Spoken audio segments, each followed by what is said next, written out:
La mayoría de las personas no fracasa por falta de talento, disciplina o inteligencia. Fracasa porque nunca fue iniciada en el lenguaje oculto que gobierna su mente cuando nadie está mirando. Durante siglos, este conocimiento fue fragmentado, envuelto en símbolos religiosos, parábolas ambiguas y silencios deliberados. No porque fuera místico, sino porque era peligroso en manos equivocadas. Napoleon Hill lo entendió demasiado bien. Por eso, cuando habló de éxito, nunca se limitó a dinero, negocios o ambición visible. Él sabía que el verdadero poder estaba en una zona prohibida, el punto exacto donde la Biblia, la psicología de la sugestión y la voluntad humana se cruzan. En este video, no hablaremos de fe superficial ni de pensamiento positivo ingenuo. Aquí exploraremos cómo ciertos principios bíblicos, reinterpretados por Hill, funcionan como mecanismos psicológicos de dominación interna o liberación consciente. Y lo más inquietante, cómo puedes aplicarlos de forma práctica, sin convertirte en prisionero de tu propio deseo. El peligro nunca se anuncia con ruido, llega en silencio, como una idea que parece tuya, pero no lo es. Napoleon Hill advertía que el ser humano vive expuesto a fuerzas mentales que no ve, pero obedece. La Biblia lo dijo mucho antes, aunque con otro lenguaje, porque cuál es su pensamiento en su corazón, tal es él. No era poesía. Era una descripción técnica de cómo la mente programa la realidad. Desde el primer segundo, la escena es clara. Millones de personas rezando, visualizando, deseando, sin comprender que están activando el mismo mecanismo que puede elevarlas o destruirlas. La fe, en este contexto, no es creencia religiosa, es aceptación mental sin resistencia. Y todo lo que entra en la mente sin resistencia se convierte en orden. Hill lo llamó autosugestión, la Biblia lo llamó fe.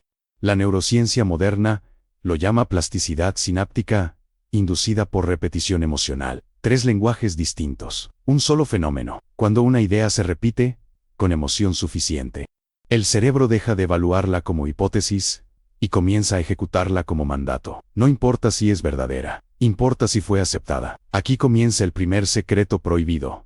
La mente no distingue entre fe consciente y fe impuesta. Estudios contemporáneos en psicología cognitiva y neuroimagen funcional demuestran que creencias sostenidas activan los mismos circuitos que las experiencias reales. El cuerpo reacciona, el sistema nervioso se alinea, la conducta obedece, exactamente como Hill describía décadas antes, sin resonancias magnéticas ni laboratorios. Solo observando al ser humano en su estado más vulnerable, cuando cree. Las tradiciones antiguas lo sabían. En el cristianismo primitivo, la fe no era emoción, era disciplina mental. En el budismo, la atención sostenida era la llave que moldeaba el karma. En la filosofía estoica, el juicio interno determinaba el destino más que cualquier evento externo. Distintas culturas, la misma advertencia: lo que sostienes dentro te gobierna por fuera. Pero aquí aparece la sombra, porque si la fe es una tecnología mental, también puede ser hackeada. Hill hablaba del ritmo hipnótico, ese estado donde el individuo repite patrones sin cuestionarlos. La Biblia lo llamó idolatría, no de estatuas, sino de ideas, pensamientos que se instalan, se repiten, y finalmente se convierten en identidad. Las señales de alerta no gritan, susurran. Una persona que defiende una creencia, incluso cuando la daña. Una familia que repite fracasos como si fueran herencia genética. Una sociedad que normaliza la ansiedad como si fuera progreso. Son escenas silenciosas. Un padre cansado que repite frases que nunca cuestionó. Un joven que persigue un éxito que no desea realmente. Una multitud creyendo que eligió cuando solo obedeció. Aquí la posesión no es demoníaca, es cognitiva. Un campo invisible donde ideas, no examinadas, se replican de mente en mente, creando lo que Hill describió como mentes en alianza. Campos colectivos de sugestión donde el individuo ya no piensa, reacciona. La protección comienza con un gesto simple, pero brutal: retirar la fe automática, convertir la conciencia en escudo, interrumpir la repetición, establecer un límite inmediato entre lo que piensas y lo que te enseñaron a pensar. Hill insistía en la selección consciente de pensamientos dominantes, no como motivación barata, sino como acto de supervivencia mental. La Biblia lo expresó con crudeza: examinadlo todo, retened lo bueno, no aceptes nada sin filtro, ni siquiera lo que suena sagrado. El clímax de este principio es incómodo. Si no eliges en qué creer, Alguien más lo hará por ti, y lo llamará destino. La fe no es luz ni oscuridad, es una puerta, y no todas las puertas deberían abrirse sin vigilancia. Quédate hasta el final para comprender cómo aplicar este principio de forma consciente. Todo comienza con una trampa elegante, un deseo, algo que parece inocente, incluso necesario. Napoleon Hill fue claro. Aunque pocos lo entendieron en profundidad, el deseo es el punto de entrada, no el deseo superficial, sino aquel que se repite en silencio, cargado de emoción, hambre y expectativa. La Biblia lo expresó de forma inquietante: todo lo que pidáis en oración, creyendo, lo recibiréis. No hay juicio moral en esa frase, no hay filtro, solo una ley. Aquí está el choque inicial: casi nadie acepta.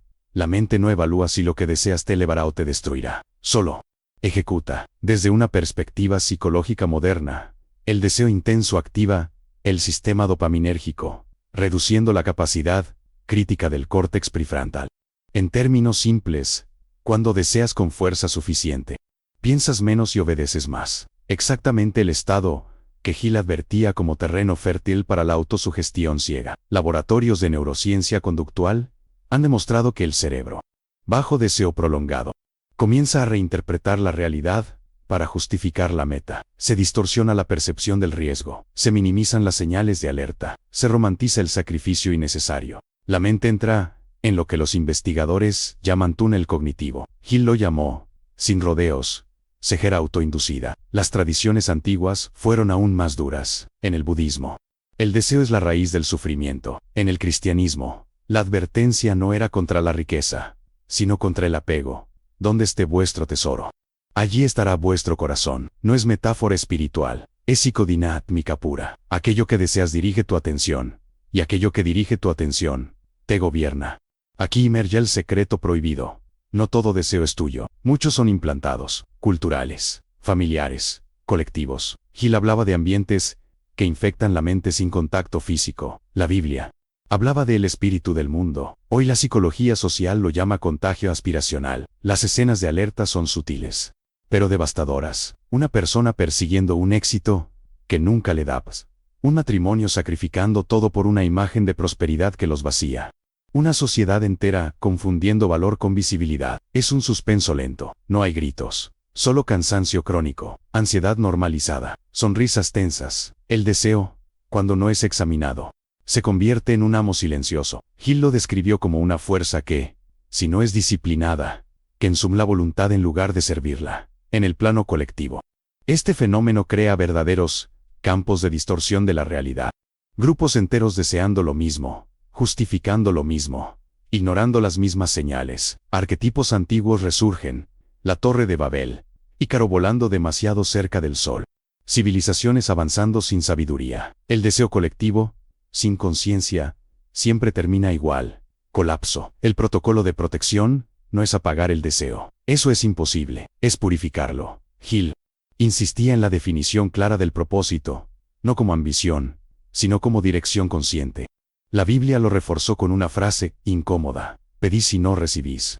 Porque pedís mal. No es castigo, es mecánica mental. La instrucción es directa y dura. Observa tu deseo hasta que reveles su origen. Pregúntate qué vacío intenta llenar. Establece un límite inmediato entre querer y necesitar. Retírate estratégicamente de metas que te roban la conciencia. Usa la atención como escudo. El clímax filosófico es perturbador. El deseo no satisfecho duele, pero el deseo equivocado, satisfecho, destruye. Porque cuando obtienes lo que nunca fue tuyo, pierdes algo que sí lo era. El deseo es una oración constante, y no todas las oraciones deberían ser respondidas. Nada es más peligroso que una idea cuando deja de pertenecer a una sola mente. Napoleon Hill lo insinuó con cautela, casi con temor.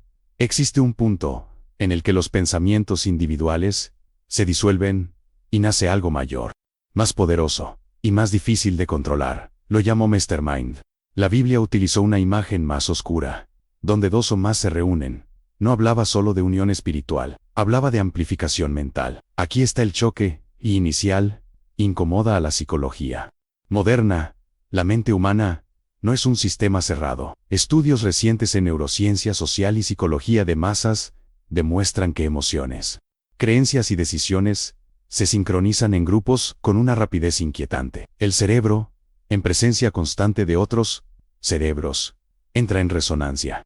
Se ajusta, imita, obedece. Hill observó que cuando varias personas sostienen un mismo propósito, con intensidad emocional, surge una tercera fuerza invisible. No pertenece a nadie, pero influye en todos. La Biblia lo describió como espíritu, la ciencia lo llama campo cognitivo compartido, la experiencia humana lo siente como presión silenciosa. El problema no es la conexión, el problema es la dirección. Las tradiciones antiguas advertían sobre esto con símbolos claros. En la Torre de Babel, la humanidad se une, pero pierde el lenguaje interno. En la mitología, las multitudes siempre alimentan a los dioses equivocados. En la filosofía clásica, la masa sin logos es caos con impulso. Las escenas de alerta aparecen sin dramatismo. Un grupo donde nadie se atreve a pensar distinto. Una familia donde el miedo se hereda como apellido. Una empresa exitosa que normaliza la ansiedad como precio obligatorio. Aquí no hay posesión individual, hay posesión colectiva. El pensamiento se diluye, la responsabilidad se evapora. El individuo ya no decide, sintoniza. Hill fue contundente. Cuando una mente entra en un grupo sin claridad interna, pierde soberanía. La psicología contemporánea lo confirma. Experimentos sobre conformidad social demuestran que personas inteligentes pueden negar la realidad visible solo para no romper la armonía del grupo. El cerebro prefiere pertenecer antes que tener razón. Este es el punto exacto donde el éxito externo comienza a devorar la conciencia interna. En el plano social, esto crea campos de distorsión de la realidad, economías enteras basadas en expectativas irreales, movimientos que avanzan sin saber hacia dónde, multitud celebrando lo que, en silencio, las vacía. Hill advirtió que una mastermind cinética se convierte en maquinaria de autodestrucción. El protocolo de protección es severo y solitario, claridad antes de conexión, conciencia como escudo, límites inmediatos, con grupos que exigen silencio interno, retirada estratégica, cuando el precio de pertenecer es dejar de pensar. Hill insistía en que la verdadera mastermind no se basa en cantidad, sino en coherencia. La Biblia lo expresó con crudeza. Muchos son los llamados, pocos los conscientes. No toda unión eleva. Algunas solo amplifican el vacío. Aquí emerge una verdad incómoda. El éxito compartido sin conciencia compartida es una trampa elegante. Porque cuando el grupo decide por ti, incluso el triunfo se siente ajeno. Este canal existe para quienes buscan entrenar la mente con ideas prácticas y profundas. El clímax filosófico resuena como un eco oscuro. No temas estar solo por un tiempo. Tema perder tu voz interior para siempre. Porque hay silencios que protegen y multitudes que devoran. El momento más peligroso no es cuando sufres, es cuando te acostumbras. Napoleon Hill identificó una fuerza silenciosa que gobierna a la mayoría sin violencia y ruido. La llamó ritmo hipnótico. No es trance místico, es algo peor, la repetición diaria que anestesia la conciencia. La Biblia lo advirtió con una frase que casi nadie toma en serio. Tienen ojos y no ven, oídos y no oyen. No hablaba de ceguera física, hablaba de automatismo mental. El choque inicial es brutal, cuando una conducta se repite sin reflexión. Deja de ser elección y se convierte en destino. La neurociencia lo confirma. El cerebro, para ahorrar energía, transfiere acciones repetidas a circuitos automáticos. El hábito toma el control, la voluntad se retira, la mente entra en modo de supervivencia permanente. Hill observó que la mayoría no fracasa por decisiones equivocadas, sino por no decidir nunca más. Se levantan a la misma hora, piensan las mismas quejas, aceptan las mismas excusas, y llaman a eso estabilidad. El ritmo hipnótico no castiga, adormece.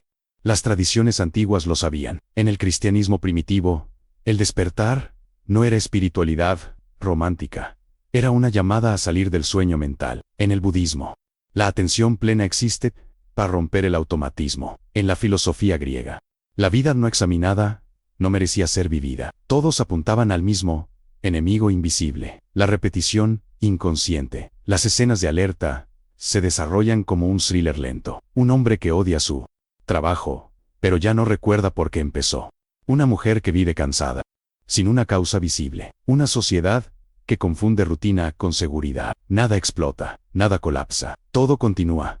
Vacío. La psicología moderna describe este estado como inercia conductual. Hill lo describió con más crudeza Una vez que el ritmo se establece, la mente resiste cualquier cambio como si fuera una amenaza, incluso cuando el cambio es salvación, incluso cuando el dolor es evidente. En el plano colectivo, el ritmo hipnótico crea civilizaciones enteras que repiten errores históricos con precisión quirúrgica, crisis económicas cíclicas, guerras justificadas con nuevos nombres, sistemas que prometen progreso mientras producen agotamiento. El patrón se repite porque nadie se detiene a romperlo. El protocolo de protección exige valentía, interrupción consciente, un acto deliberado contra la costumbre, cambiar una acción pequeña, pero diaria, introducir fricción donde antes había comodidad. Hill insistía en que la mente despierta odia el automatismo, pero el automatismo odia ser observado. La Biblia lo expresó de forma inquietante. Despierta, tú que duermes. No es consuelo, es advertencia, porque cuanto más tiempo permaneces en el ritmo, más difícil es salir. El hábito no te ata con cadenas, te convence de que no existen. El clímax filosófico es oscuro y preciso. El mayor peligro no es vivir mal, es vivir en piloto automático y llamarlo vida, porque cuando la conciencia se apaga, incluso el éxito se vuelve irrelevante. Todo conocimiento prohibido conduce al mismo lugar, no al poder, no al dinero, sino a una pregunta que casi nadie quiere formularse. Napoleon Hill lo comprendió al final de su obra. Aunque pocos lo leyeron con atención real, el éxito sin conciencia no es logro, es desplazamiento. La Biblia lo dijo de forma brutal y definitiva. ¿De qué le sirve al hombre ganar el mundo entero si pierde su alma?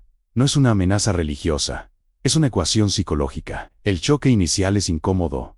La mente puede conquistar cualquier objetivo, incluso a costa de sí misma. La neurociencia contemporánea lo confirma. Estados prolongados de ambición, sin regulación consciente, generan disociación emocional, pérdida de sentido y vacío existencial.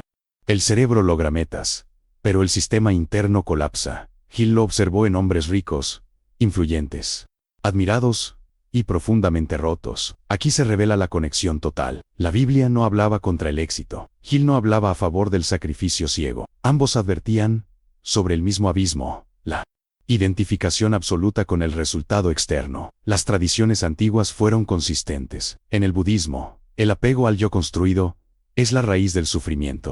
En el estoicismo, el control interno es la única verdadera riqueza. En la mística cristiana, la vigilancia interior era más importante que cualquier conquista visible. Todas señalaban la misma defensa final, conciencia despierta. Las escenas de alerta en este punto son casi invisibles.